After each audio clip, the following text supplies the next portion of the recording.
From Lagos, the nation's commercial capital, this is the news at 10. Live from Channels Television. Reporting tonight, Anne Waodo. Hello and welcome. Tonight, more than 3,000 members of the People's Democratic Party converge on Abuja for the party's national convention, organized by the National Working Committee, led by Abdurrahman Mohammed. President Bola Tinubu establishes a special fund to support the nation's armed forces in commemoration of his 74th birthday. The former presidential candidate Rabiu Kwakwanso and his supporters are set to join the African Democratic Congress, the NDDC, on Monday. And Israel's industrial site is on fire following an Iranian attack in Negev desert of southern Israel.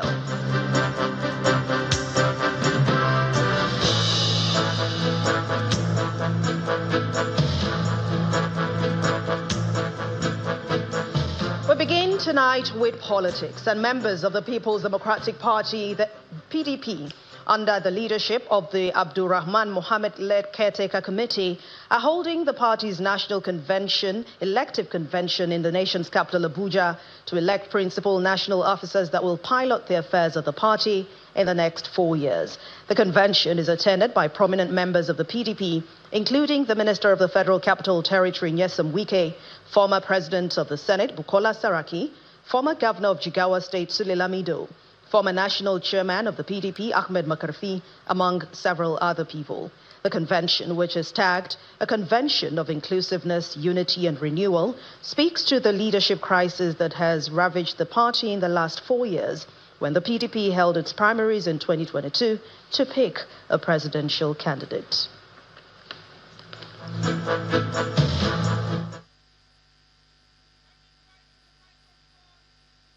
Chairman of the Electoral Committee for 2026 National Convention, Senator Professor Sandy Ono, to take the fourth motion. Distinguished Senator, sir. Well, that's okay. PDP! Power to the people! And see the national leader of party,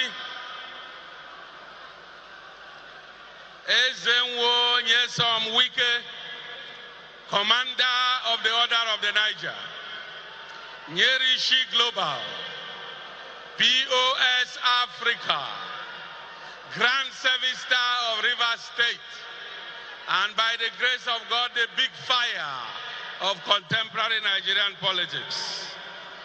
Chairman of the Board of Trustees, distinguished senators and members of the House of Representatives, members of the respective state houses of assembly, Your Excellencies, former Senate President and former governors here present, party men and women, gentlemen of the press, ladies and gentlemen.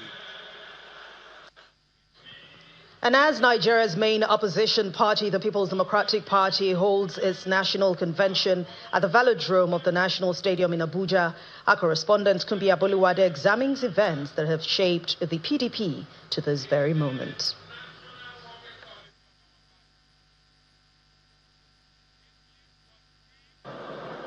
We're here at the Velodrome of the National Stadium, which is the venue of the PDP convention.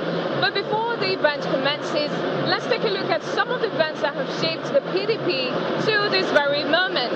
Let's start from year 2022. Like every other political party in Nigeria, the PDP on May 28, 2022, convened a special national convention to elect a presidential candidate for the 2023 general elections. Only that those who are delegates here should vote for Alhaji Atiku Abubakar. Results from the exercise showed that former Vice President Atiku Abubakar won the poll with 371 votes, as against his closest contender, the then Governor of Rivers State, Mr. Nyesom Wike, who received 237 votes. The outcome of the exercise is believed to be the beginning of the PDP crisis. The presidency must go back to the south. Shortly after the presidential election in 2023, where the APC emerged victorious, Mr. Wike was appointed FCT minister, and soon after, he began a spree of accusations against the then leadership of the PDP for unfair treatment and going against the agreed zoning arrangement to the south. The party's crisis soon escalated when preparations to hold a national convention in Ibadan, Oyo State, was announced in 2025. Some dissatisfied members of the party began to push back on the proposed convention. Soon, a rival leadership of the PDP emerged, splitting the party into factions, the Umar Damagan PDP and the Yesam Wike PDP. In no time, a leadership war broke out and both factions claimed authenticity, leading to the Umar Damagan PDP suspending the Yesam Wike leadership, while in response, a counter-suspension ensued. Senator Samuel Anyang suspended for 1 month and referred to the National Disciplinary Committee. We decided as a party to suspend Ambassador Elia Umar Damagu, the national chairman of the party, for incompetence. The crisis further intensified with court cases from the Federal High Court to state courts, bordering on the authentic leadership of the party, and to put a stop to the proposed party's convention on November 15 and 16, 2025. 58, 59. Though the convention held as scheduled in Ibadan, court judgments from the Federal High Court and Court of Appeal Abuja invalidated the exercise in 2026. The Turaki-led PDP has filed a suit at the Supreme Court and awaiting judgment. The internal crisis has plunged the party into a steady decline in its membership. Defections became the order of the day, resulting in a reduction in the number of governors from 13 in 2023 to 2 in 2026. Meanwhile, at the National Assembly, PDP has 14 seats out of 109 and 72 seats in the House of Representatives. Though reconciliation is believed to be ongoing between the Turaki-led PDP and the Yesam Wike-led PDP, the March 29 and 30th convention is expected to produce national executives of the party, which is believed by members to be the right step in restoring the lost glory of the party. From zoning disputes to leadership battles and reoccurring litigations, once Nigeria's dominant party now faces an existential test to rebuild its national relevance or remain dormant. From the velodrome of the National Stadium, Kumbi Apoluade, Channels Television News. And away from party politics, President Bola Tinubu has announced the establishment of a dedicated support fund for members of Nigeria's armed forces who were wounded in the line of duty and the families of fallen heroes. The president announced the initiative today using the commemoration of his 74th birthday to honor the courage, sacrifice and service of the nation's military personnel. President Tinubu directed the Accountant General of the Federation to establish a special account for the fund, which will provide targeted support to injured service members, as well as the widows, widowers, and children of those who lost their lives in service to the nation. The president has also pledged to contribute all his salaries since assuming office as seed funding for this initiative, reinforcing his resolve to ensure that those who have borne the cost of the nation's peace and security are not forgotten. The president called on state governors, members of the National Assembly, the private sector, his friends and well-wishers to support the initiative, noting that details of the fund will be made available in due course. I thank all of you. Lunch or dinner I don't have. I didn't prepare for it. But what I need to do on your behalf is to announce a special account to be created today from all the salaries that I've earned. The Accountant General to establish an account to fund those men and women who stand on the arms race who have lost the husband and wives. Create a special funding for them. Regardless of what insurance or what military or the armed forces might have been doing. Let's put hands together to donate specially to that account.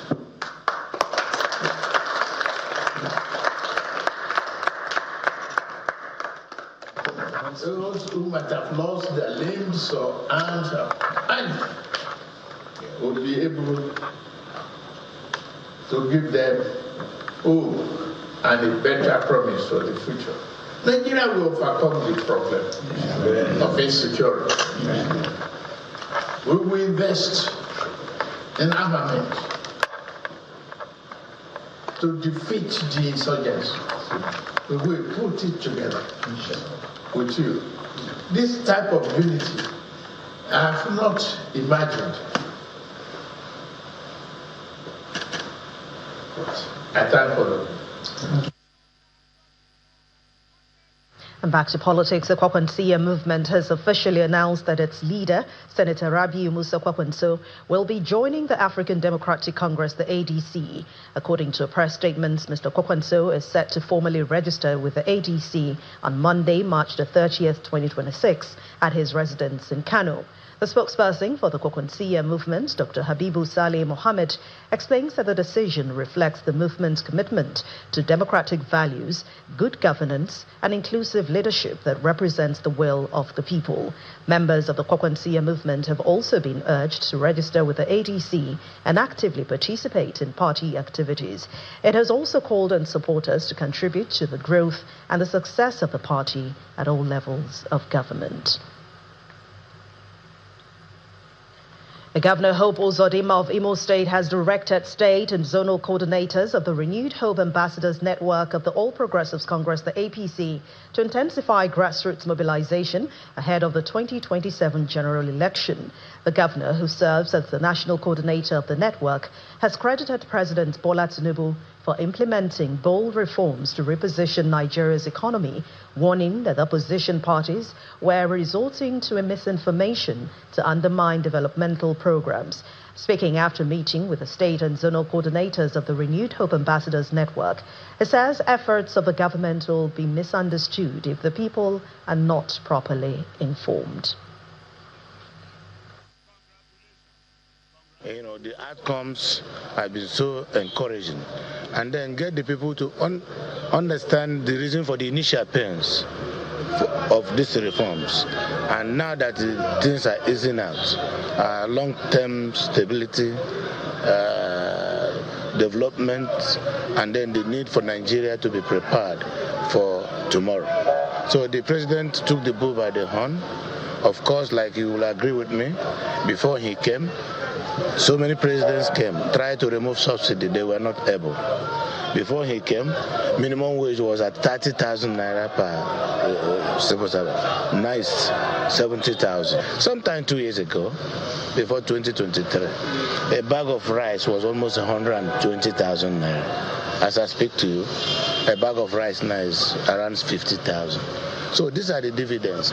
Now the opposition members of the party, of the government, cannot play politics with everything, including developmental programs. That is why the only weapon they have is misinformation. And if we don't get up to begin to inform the people properly and rightly, this government will be misunderstood. So that is the essence and the reason for setting up this outfit, to create awareness and enlighten our people, and they get the information trickled down to the grassroots, to the commonest man on the street, in the market, at the motor parks, so they will understand. In part two, after the break, Christians in Nigeria joined their counterparts around the world to commemorate Palm Sunday, marking the triumphant entry of Jesus Christ into Jerusalem over 2,000 years ago. Please join us again.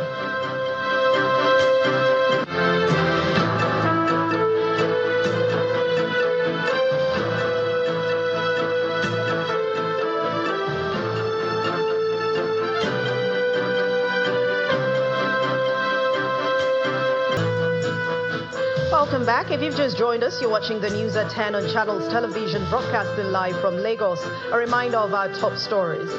More than 3,000 members of the People's Democratic Party converge on Abuja for the party's national convention, organized by the National Working Committee led by Abdurrahman Mohammed. And President Bola Tinubu establishes a special fund to support the nation's armed forces in commemoration of his 74th birthday. Former presidential candidate Rabi Kwekwenso and his supporters are set to join the African Democratic Congress on Monday. And outside our shores, Israel's industrial site is on fire following an Iranian attack in Negev Desert in southern Israel.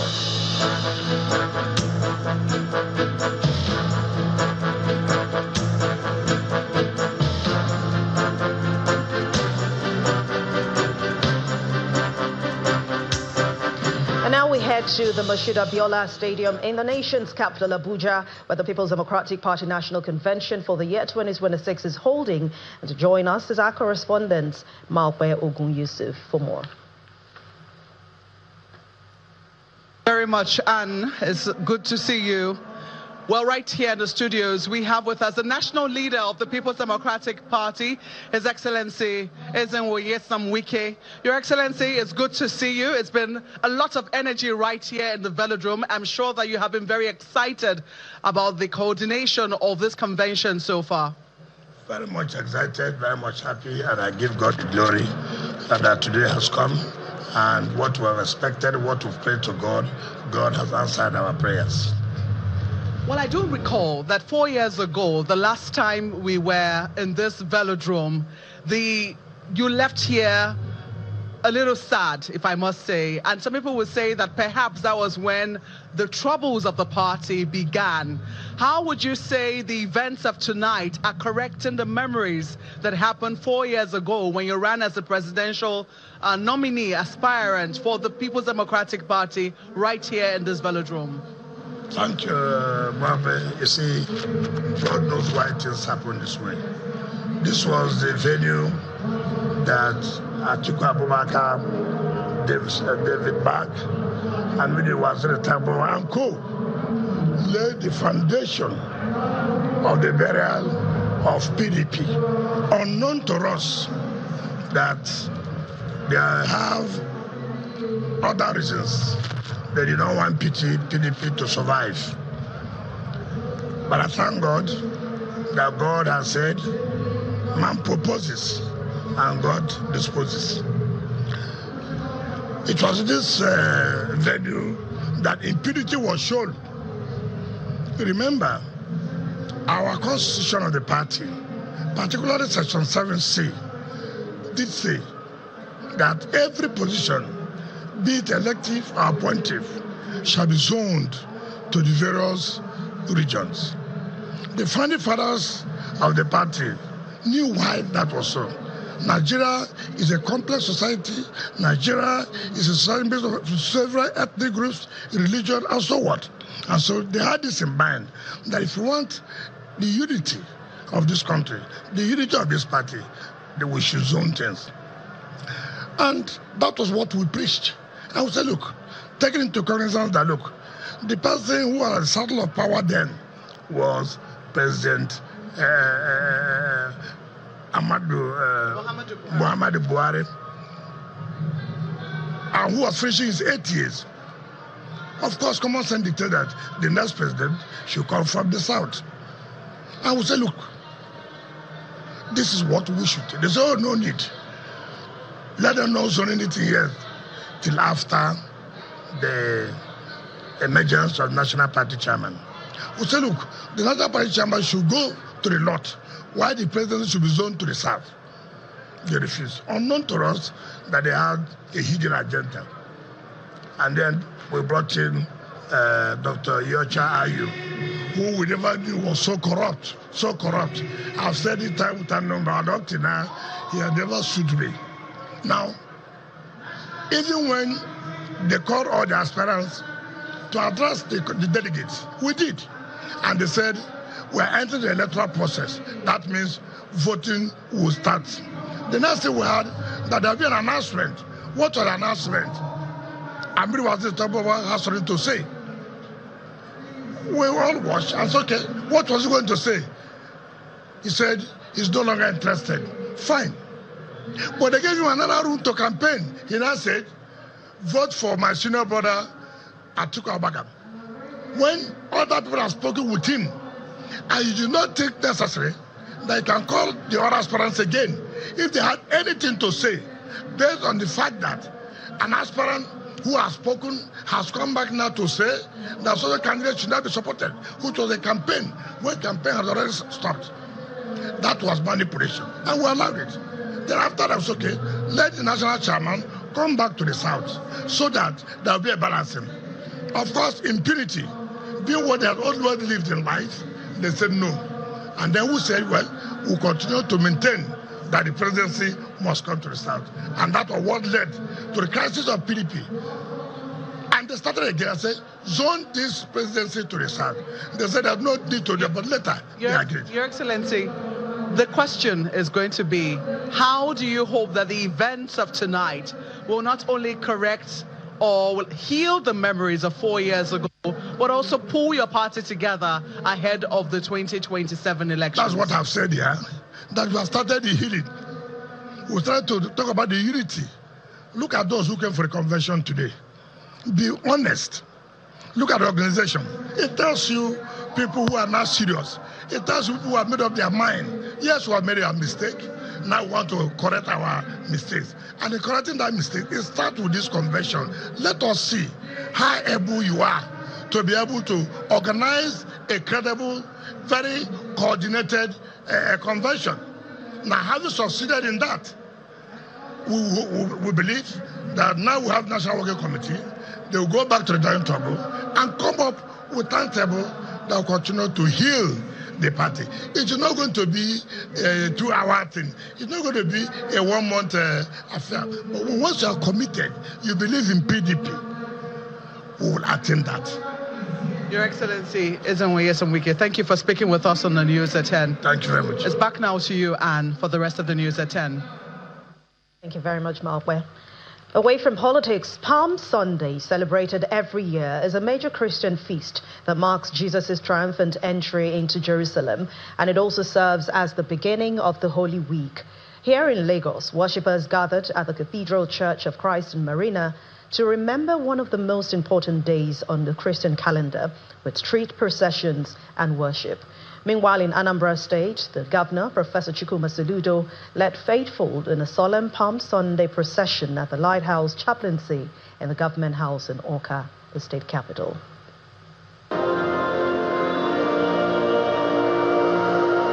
This year's Palm Sunday, as observed in Lagos at the Cathedral Church of Christ in Marina, Lagos, begins with the church service. Mighty God, who forgives all who truly repent, have mercy upon you.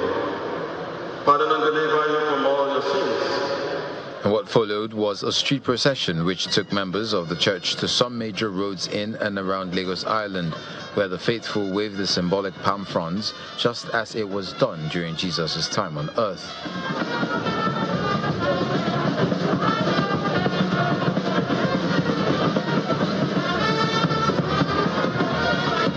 After the procession, the congregants returned to the cathedral to complete the day's service. The officiating minister, the Very Reverend Segun Ladeinde, points out the significance of the day and why Christ was crucified. When he was driving into Jerusalem, he knew what he was going into. His crucifixion was not accidental. It was deliberate. He offered himself willingly to die in our place. He continued his admonition with a call on the faithful to avoid distractions that might hinder them from hearing from God. The noise of being politically correct, and this noise will hinder our ability to comprehend God's purpose and mercy. For the worshippers, it is a period to reflect on the import of the season, which are sacrifice, humility, peace, and faith in Jesus Christ. It's about infusing and embedding our life in the style of Christ. And when we do that, he said we should love our neighbors as ourselves. It's Palm Sunday, and we approach Easter, where we have the risen Christ. Christ has done it for us, and we need to move closer to him. We should put ourselves as a selfless sacrifice in leadership to make sure that whatever we do, we don't put ourselves first, but we put other people. In Anambra State, Professor Chukwuma Soludo leads the faithful in a solemn Palm Sunday procession at the Lighthouse Chaplaincy in the Government House, Awka. The Mass, presided over by the State House Chaplain, Reverend Father Raphael Onyekwelu, is attended by the Deputy Governor Onyeka Chukwu Ibezim, alongside top government officials and worshippers. Reenacting the event that happened in the past. Palm Sunday, also known as Passion Sunday, remembers Jesus Christ's triumphant entry into Jerusalem, and as Christian faithful observe the day across Nigeria, they hope it ushers in a new mindset in both the leaders and the led, which is centered on sacrifice for the good of all citizens.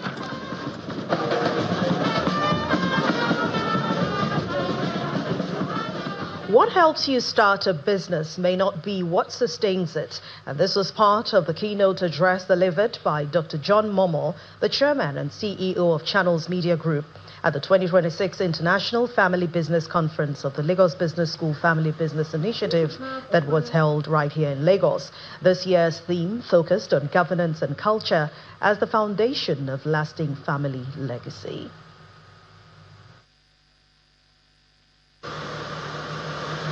What helps you start a business is not what sustains it. And that is where many family businesses struggle. Which brings me to the key question of the day. Why do some families build fortunes that last for centuries, while others see their wealth evaporate within a generation or two? After studying family businesses across continents, I've come to a simple conclusion. The families that last don't just focus on making money. They focus on building systems.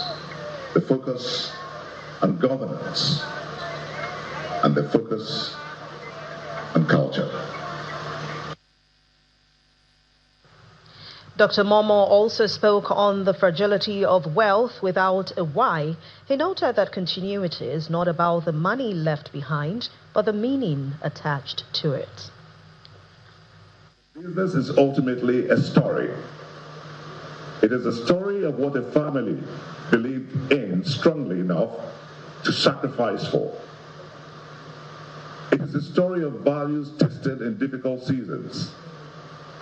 And eventually, it becomes the story the next generation chooses either to continue or to walk away from.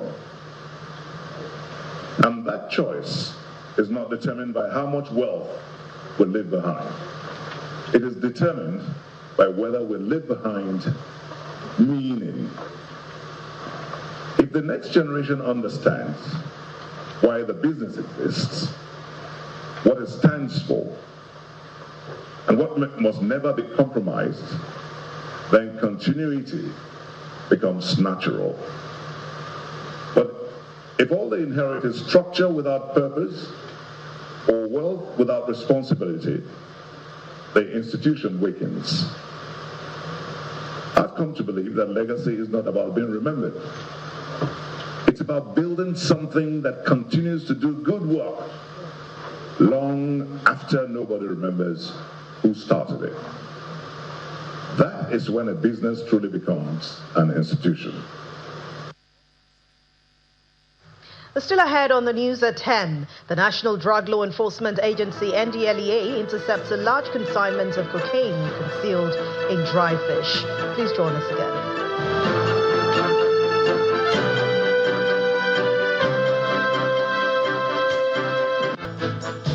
Welcome back. You're still watching the news at 10 on Channels Television. There is tension in Ngwan-Rukuba in Jos North local government area of the state, where a deadly shooting incident occurred on Sunday night. Unidentified gunmen reportedly riding on a motorcycle have shot and killed an unspecified number of youths in the area. A resident who spoke to Channels Television via telephone on condition of anonymity says attack occurred around Ngwan-Rukuba junction in the evening. In the aftermath of this attack, angry youths reportedly blocked major roads within the community, raising fears of escalating tension. And the Commissioner of Police in Plateau State, Basi Ewa, and the Police Public Relations Officer are yet to respond to calls seeking official confirmation and details of this incident. As part of ongoing relief efforts in the Niger Delta region, the Niger Delta Development Commission, the NDDC, has provided essential food and household items to the Omumauzo community in Okwal West local government area of Abia State. The donated palliatives were handed to community representatives for distribution, offering temporary support to households grappling with economic hardship in the country.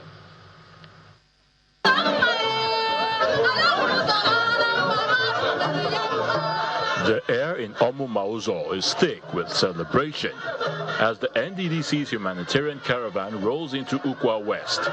Welcomed by a symphony of drums and dancing, this isn't just a delivery, it's a lifeline.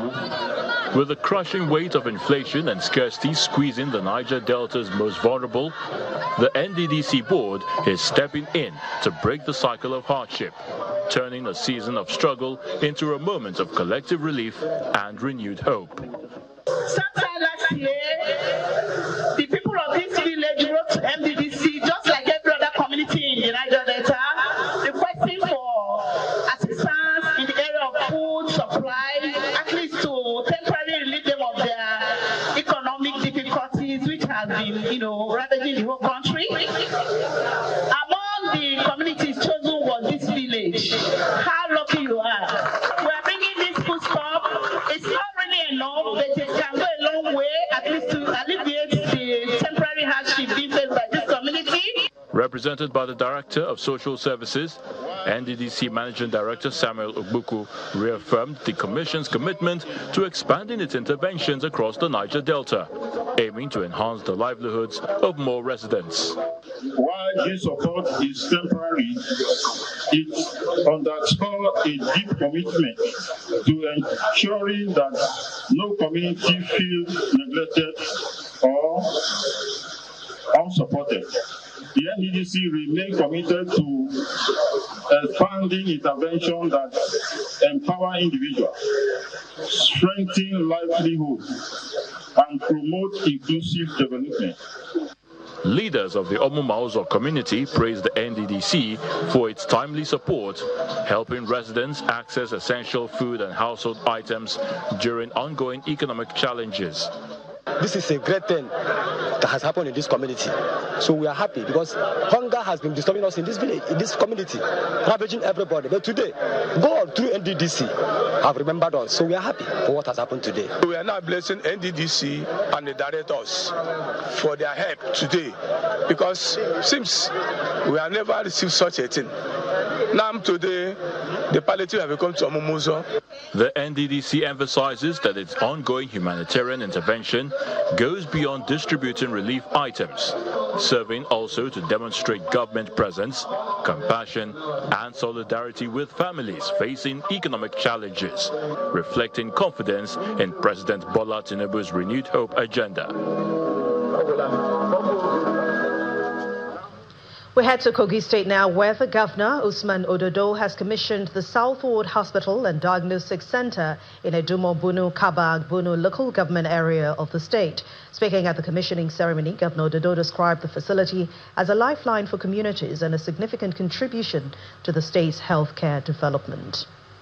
Please, can you take it as a big... Traditional rulers, political and religious leaders, top government officials, medical professionals, and captains of industry gather at the premises of the Southward Hospital and Diagnostic Center in Kaba for its commissioning. Governor Usman Ododo, on arrival to the venue, is received amid cheers by residents of the area. The commissioning ceremony is predicated on the return of peace to the area and the need to improve healthcare in Kogi State. If it was 3-4 months ago that we put this commissioning, Your Excellency, you will not want to do it because of the insecurity, particularly in Okuland. But today, you have done the job. You have been able to restore peace in Kiriland, in Bunu Kingdom, in Kababunu, in Yagwa West, Yagwa East, Mopamuro, Lokoja, Kutu. What you are doing all over as far as security is concerned is wonderful. The facility, a private sector initiative, is designed to meet the healthcare needs of residents of the area and neighboring communities. This facility today is fully registered with the Directorate of Medical Services and Training at the State Ministry of Health, and it has also complied with relevant regulations and monitoring laws of the state to respect establishing private institutions. The governor who commissioned the hospital describes the facility as a lifeline for communities and a significant contribution to the state's healthcare development. As a government, we believe strongly that healthcare delivery must be a shared responsibility. Government alone cannot meet all the needs of a growing population like this. This is why we warmly welcome private sector initiatives such as this, which complement government efforts and expand access to quality healthcare services for our people. Thank you. After the speeches, Governor Dodo commissions the hospital and is immediately conducted round the facility. The hospital, named after the First Lady of Nigeria, Senator Oluremi Tinubu, is equipped with modern diagnostic facilities, including CT scan, MRI, digital X-ray, ultrasound services, and a laboratory, and is commissioned to serve Kababunu and neighboring areas, enhance early detection, improve treatment outcomes, and reduce referrals and medical tourism. To other stories now, the £746 million ports upgrade between Nigeria and the United Kingdom has been received with mixed feelings by some economists. However, for players in Nigeria's maritime industry, it is heaven sent. Their confidence is also on the promise of the Ministry of Marine and Blue Economy that once the project begins, it will be concluded within 48 months. Our business correspondent, Inijon Mekwa, reports. Amid the celebration of renewed bilateral relations between Nigeria and the United Kingdom, depicted by the state visit of President Bola Tinubu, the first by a Nigerian leader in 37 years, the signing of the port upgrade deal on March 16 seems to be the high point for both countries. There is a project finance arrangement supported and guaranteed by the UK Export Finance facility. And effectively, what that does, it makes the investment in the port and the renewal of the port something that will bring revenue that will pay for the loan. There will be dredging of the channels to accommodate larger vessels. The maximum draft in the port now for Lagos is 13 meters. We're going to increase it to at least 16 meters.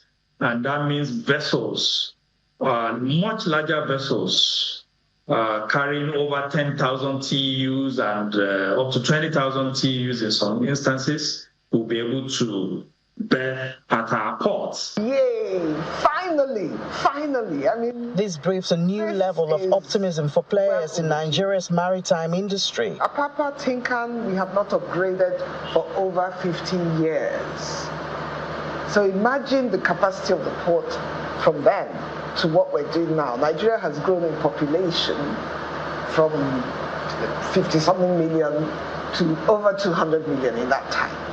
So look at what we've been missing because we've not upgraded our infrastructure. And because we've not upgraded our infrastructure, our neighbors who have upgraded are enjoying the benefits. Not even the clause that says that at least £236 million contracts will go to British firms and British Steel will provide 120,000 tons of steel pellets has dampened the expectations of the players. The reality is, he who pays the piper calls the tune. That's the reality. The loan has been obtained from UK Exim Bank. UK Exim Bank, as his name implies, is all about UK exports and business and trade. And therefore, it's expected that they will make it a condition of their lending money to Nigeria that you will do business with them. But that in itself is not a disadvantage. The Ministry of Marine and Blue Economy assures stakeholders that this project is well thought out and will follow laid out guidelines and timelines. Now that the financing aspect of it has been resolved and the financing deal has been signed with Citibank and the UK Export Finance, I am very optimistic that within the next quarter, this work should start. It is projected that once it is flagged off, the construction work is flagged off. Once it is flagged off, it will be completed within 48 months. Expectedly, operators at One ports in River State, Calabar Port in Cross River State, as well as Delta Port in Warri, are curious as to their fate. Already, some of these deep sea ports have received their certificate of no objection. Dr. Akinola assures that talks are on to get similar deals for other ports. Ini John Mekwa, Channels Television News. Officials of the National Museum in Owerri, Imo State, are urging urgent government support to preserve Igbo culture, warning that neglect and insufficient funds could endanger priceless cultural heritage.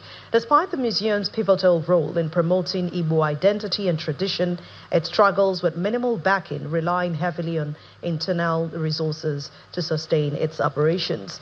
Our Imo State correspondent, Eitokwe Kutei, has the details in the special report.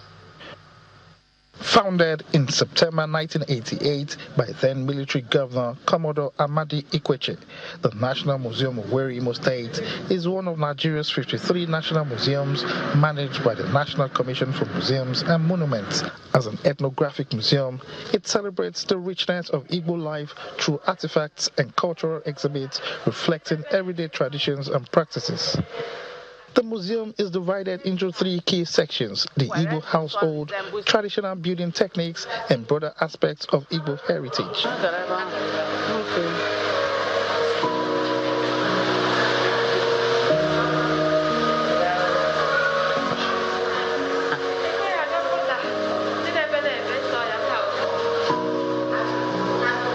Guided by Public Relations Officer Chimekwa Iwu, visitors gain insight into the historical and cultural significance of the museum's treasured artifact. As wide-eyed students traverse ancient galleries, museum guides bridge the gap between ancestry and the present. Curator Nancy Ipe champions the facility as more than a gallery. It is a vital engine for research and education, sparking a powerful cultural reawakening for the next generation. Museum is a place we do research here. Students come here for research. Like you can see these children now, they are on gallery tour. They came for excursion. Our gallery is very rich. Museum officials warn that maintaining daily operations has become increasingly challenging. They're calling on the government to provide sufficient funding and supportive policies to safeguard and preserve Igbo cultural heritage. The federal government, over 10 years, as I speak to you, we have not gotten overhead to fund, to do the runnings in the museum. So we run the museum ourselves. So we have not been getting funding. Calling on the government to come to our rescue, both the state and the federal. Though this is a national museum, they should come up with a package, a financial package in order to propagate culture of the Igbo people in Imo State. In the face of mounting heritage concerns, Tourism Commissioner Ernest Ibejako is doubling down, insisting the state's cultural heartbeat remains strong under a government fiercely committed to shielding Igbo history from the passage of time. His Excellency, the Governor of Imo State, is cultural friendly. All the aspects of our culture that have been dropped by the previous administration. We have revived all of them. So we are doing everything within our reach to ensure that we preserve the cultural heritage of Imo State. From visible echoes of ancient traditions preserved within these walls, the National Museum Owerri stands as a symbol of Igbo identity. But beyond this is a pressing call to government for increased funding, proper maintenance, and stronger policies that will safeguard these cultural treasures. From Owerri, the Imo State capital, Eyitokpa Kuteyi, Channels Television News. A large consignment of cocaine concealed in heads of imported dry stockfish has been intercepted by operatives of the National Drug Law Enforcement Agency, NDLEA, who also arrested a key member of the syndicate involved in shipping the illicit substance across the world, especially to India. According to a statement by the Director, Media and Advocacy of the agency, Femi Babafemi, the smashing of the drug syndicate followed intelligence on their trans-border criminal activities, which led to a well-coordinated sting operation by operatives of the Murtala Mohammed International Airport Strategic Command of the agency at the Ojo area of Lagos on March the 19th, 2026. The statement also adds that the course of the operation, 3 jumbo-sized bags were found in possession of a kingpin, 36-year-old Abuta Dixon AGK. The statement also adds that another operation in Lagos, NDLEA operatives of the Directorate of Operations and General Investigation on March the 25th intercepted 2 illicit consignments heading to the United Kingdom at a courier company.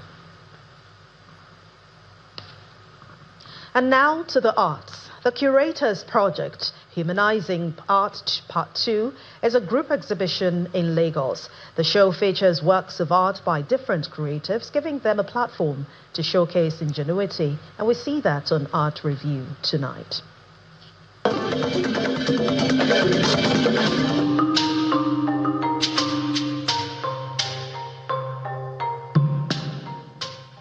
The Anatomy of Perception is the second installment of the Curators Project, a movement founded by cultural curator Atinuke Akinyobola.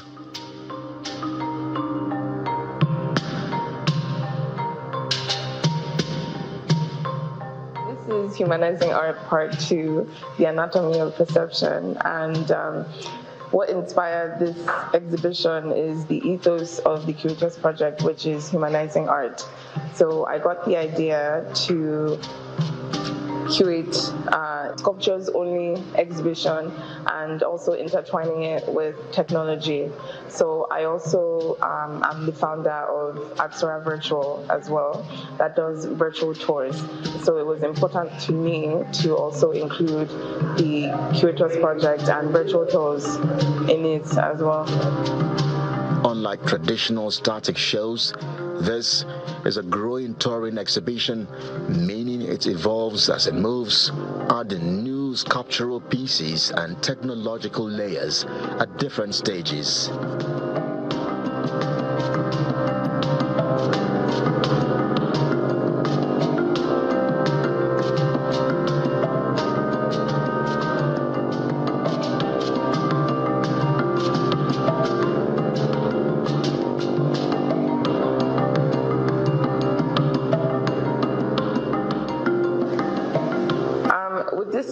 I'm including sculptures and technology and infusing them in a way that I don't think has been done before.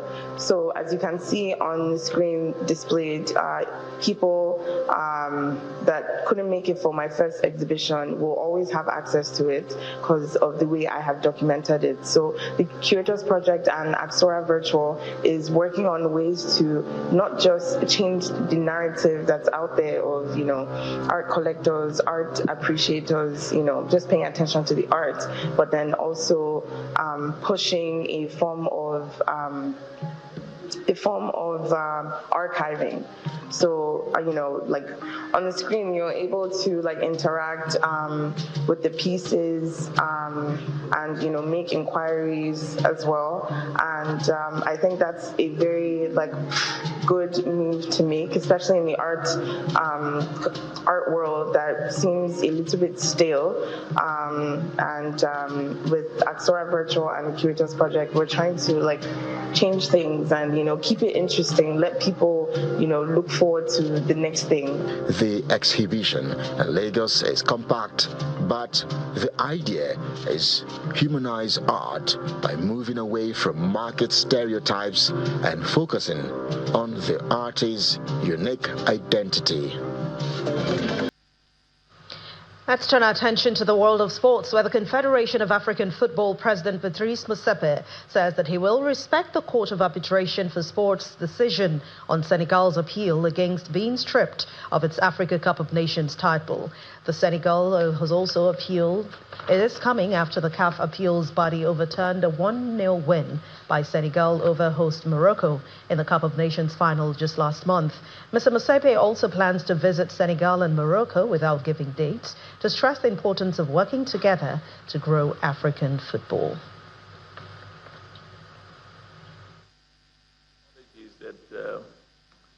What we want to overemphasize is that matter is before CAS, and which is the highest decision-making body for football in the world.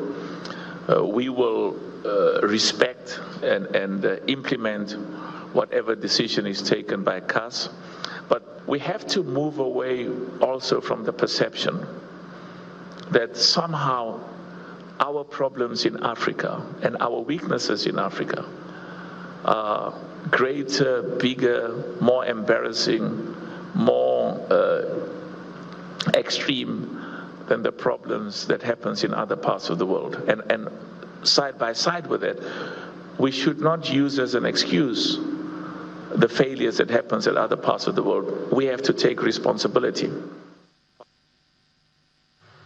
Back home, Rivers United have claimed top spot in the Nigeria Premier Football League following match day 32 games played this evening across the country. The Pride of Rivers beat Con Califat 4-2 to move top on 55 points, 1 point above Rangers International, who suffered a 3-1 loss away to Shooting Stars in Ibadan.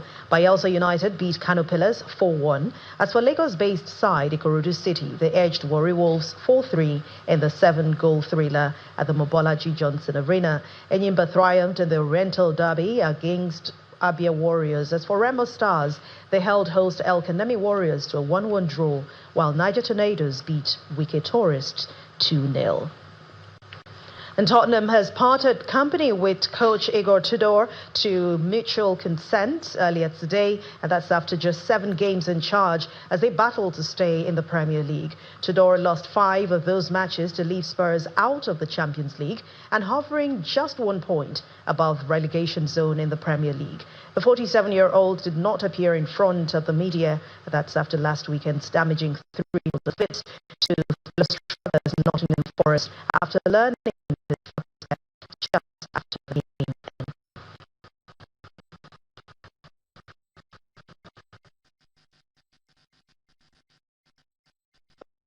Now that one of the industrial sites is on fire following an Iranian attack on the Negev desert in the southern part of Israel. The National Fire and Rescue Service has instructed workers in the blaze to shelter in a safe space. It says the fire in Neot Hovav industrial zone has been declared a hazardous material incident, asking workers to evacuate exposed areas and set shelter in protected structures.